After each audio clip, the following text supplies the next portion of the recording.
somebody who shared my name. I was already 22 years into my solitary epithetless life. His name was Jarvis.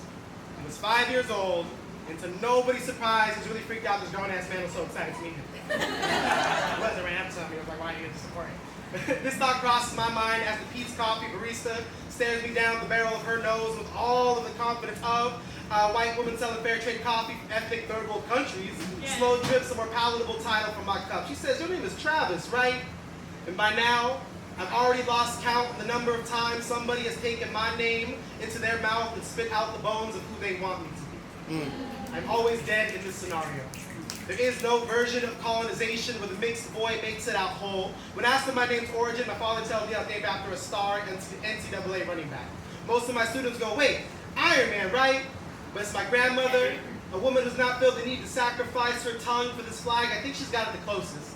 Actually often mixes up Jarvis with the English translation of Ganish and calls me Basura. Now stop correcting her. Because a quick Google search will actually show you that Jarvis or Gervais comes of Nordic descent. It translates to the servant spear, a name given to loyal warriors who serve the purpose of the empire. More digging will lead to British surnames who sail to my people's land on the backs of slave ships. And when I'm already branded with my conquistador's last name, I often find myself asking, who do I fight for? For whose service was I intended? Whose stolen lineage book ends my identity? They say in the beginning the ship sails onto the rock. Then lost man names found people lost. Names this land is own. Names this the beginning. Y'all know U.S. history is a funny way of naming itself.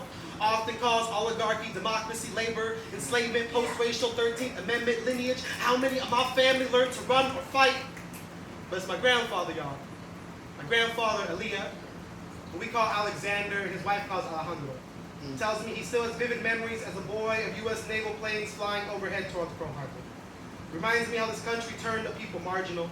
Their land monetary, then war zone, then united, how they never wanted to name us until there was something worth taking. I'm continued to be reminded of the duality of being both ethnic and American, of being both claimed and reclaiming, of Brown Moretz, and Cesar Chavez, and Zapata, Dolores Huerta, and Lady Ukalani, and King Kamehameha, and James Cook's head piked against the ocean. We have called ourselves resistance for so long it runs in our blood.